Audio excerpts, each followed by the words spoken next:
আজ থেকেই হতে পারে আবহাওয়ার বড় পরিবর্তন। দুর্যোগপূর্ণ পরিস্থিতি তৈরি হতে পারে দক্ষিণবঙ্গ এবং উত্তরবঙ্গের বেশ কয়েকটি জেলাতে। সাথে বজ্রবিদ্যুৎ সহ বৃষ্টির সম্ভাবনা রয়েছে 8 থেকে 10টি জেলায়। ইতিমধ্যে হলুদ সতর্কবার্তা জারি করা হয়েছে আলিপুর আবহাওয়া দপ্তরের তরফ থেকে।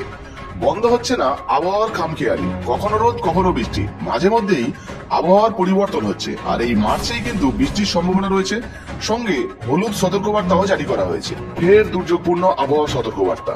পুরুলিয়া থেকে শুরু করে দক্ষিণবঙ্গের একাধিক জেলাতে বৃষ্টির সতর্কবার্তা। শুধু তাই নয়, উত্তরবঙ্গের বেশ কয়েকটি জেলাতে বজ্রবিদ্যুৎ সহ বৃষ্টি এবং উত্তর এবং দক্ষিণবঙ্গের বেশ কিছু জেলাতে ঝোড়ো হাওয়াও বইতে পারে। তো আলিপুর আবহাওয়া দপ্তরের তরফ থেকে বর্তমানে কোথায় কোথায় বৃষ্টি হবে, কোথায় হলুদ সতর্কবার্তা জারি করা হয়েছে, কতদিন পর্যন্ত বৃষ্টির সম্ভাবনা রয়েছে, কি কি জানানো হয়েছে এক এক করে আপনাদেরকে জানাবো। তাই ভিডিওটা একটু স্কিপ না করে পুরো দেখতে থাকুন। আপনিও যদি আমাদের চ্যানেলে নতুন আসেন, অবশ্যই চ্যানেলটিকে সাবস্ক্রাইব করে পাশের বেল আইকনটিকে অন করে রাখবেন। চলুন শুরু করা যাক। তো বন্ধুরা, এই মুহূর্তে যদি আমরা আলিপুর আবহাওয়া দপ্তরের 3 তারিখের আবহাওয়ার আপডেট দেখি, সেক্ষেত্রে আমরা দেখতে পাচ্ছি বজ্রবিদ্যুৎ সহ বৃষ্টির সঙ্গে ঝোড়ো হাওয়া প্রায় প্রত্যেকটা জেলাতেই রয়েছে। উত্তরবঙ্গ এবং দক্ষিণবঙ্গের প্রত্যেকটা জেলাতেই রয়েছে। দেখুন, এখানে দার্জিলিং, কালিম্পং, জলপাইগুড়ি, আলিপুরদুয়ার, কোচবিহার, উত্তর দিনাজপুর, দক্ষিণ দিনাজপুর, মালদহ প্রত্যেকটা জেলাতেই কিন্তু বজ্রবিদ্যুৎ সহ বৃষ্টি, সেই সঙ্গে কিন্তু ঝোড়ো হাওয়ার পূর্বাভাস জানানো হয়েছে আলিপুর আবহাওয়া দপ্তরের তরফ থেকে। সেই সঙ্গে যদি দক্ষিণবঙ্গের দিকে আসি, দক্ষিণবঙ্গেও কিন্তু একই অবস্থা রয়েছে। মুর্শিদাবাদ, নদিয়া, উত্তর চব্বিশ পরগনা, কলকাতা, দক্ষিণ চব্বিশ পরগনা, হাওড়া, হুগলি, পূর্ব বর্ধমান, পশ্চিম বর্ধমান, বীরভূম, পুরুলিয়া, বাঁকুড়া, ঝাড়গ্রাম, মেদিনীপুর অর্থাৎ পশ্চিম মেদিনীপুর, পূর্ব মেদিনীপুর, প্রায় প্রত্যেকটা জেলাতেই বজ্রবিদ্যুৎ সহ বৃষ্টিপাত আমরা দেখতে পাচ্ছি।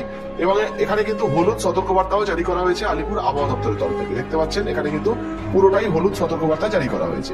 অর্থাৎ 3 তারিখ রবিবারেও কিন্তু বৃষ্টির সম্ভাবনা রয়েছে। পাশাপাশি যদি আমরা 4 তারিখ দেখি, সেক্ষেত্রে 4 তারিখে কোথায় কোথায় বৃষ্টির সম্ভাবনা রয়েছে দেখুন। 4 তারিখেও কিন্তু বজ্রবিদ্যুৎ সহ বৃষ্টিপাত হতে পারে, কোথাও কোথাও মেঘলা আকাশ থাকতে পারে। 4 তারিখে যদি দেখি, সেক্ষেত্রে দার্জিলিং, কালিম্পং, জলপাইগুড়ি, আলিপুরদুয়ার, কোচবিহার, উত্তর দিনাজপুর, দক্ষিণ দিনাজপুর, মালদহ এই সমস্ত যে সমস্ত জেলাগুলো রয়েছে, এখানে কিন্তু মেঘলা আকাশ, সেই সঙ্গে ছিটে ফোটা বৃষ্টিপাত হতে পারে। পাশাপাশি যদি দক্ষিণবঙ্গের দিকে চলে আসি, দক্ষিণবঙ্গে কিন্তু ঝোড়ো হওয়ার পাশাপাশি বজ্রবিদ্যুৎ সহ বৃষ্টির সম্ভাবনা রয়েছে এবং হলুদ সতর্কবার্তা জারি করা হয়েছে। প্রায় প্রত্যেকটা জেলাতেই কিন্তু বৃষ্টিপাতের সম্ভাবনা রয়েছে। দেখতে পাচ্ছেন প্রত্যেকটা জেলাতেই বজ্রবিদ্যুৎ সঙ্গে বৃষ্টিপাতের সম্ভাবনা রয়েছে, ঝোড়ো হাওয়া বইতে পারে। তো এতক্ষণ আমরা আলিপুর আবহাওয়া দপ্তরের পূর্বাভাস দেখলাম। চলুন এবার র্যাডার অনুযায়ী দেখে নিই যে বর্তমানে র্যাডারে কি কি জানাচ্ছে, কোথায় কোথায় বৃষ্টিপাত হতে পারে, কোথায় কেমন বৃষ্টিপাত হতে পারে, কোথায় বৃষ্টিপাত হবে বা কোথায় হবে না, সেই সঙ্গে বাংলাদেশের কোন কোন জেলাতে বৃষ্টিপাত হতে পারে। চলুন দেখে নেওয়া যাক। কলকাতা এবং কলকাতার পার্শ্ববর্তী যে সমস্ত জেলাগুলো রয়েছে, যেমন দক্ষিণ চব্বিশ পরগনা, উত্তর চব্বিশ পরগনা, হাওড়া, হুগলি, বর্ধমান এই সমস্ত জায়গা, সঙ্গে মেদিনীপুর এই সমস্ত জায়গায় কিন্তু মেঘলা আকাশ থাকবে, তেমন কোনো বৃষ্টির সম্ভাবনা নেই। মেদিনীপুরের 2-1 জায়গায় হালকা মাঝারি বৃষ্টিপাত হতে পারে।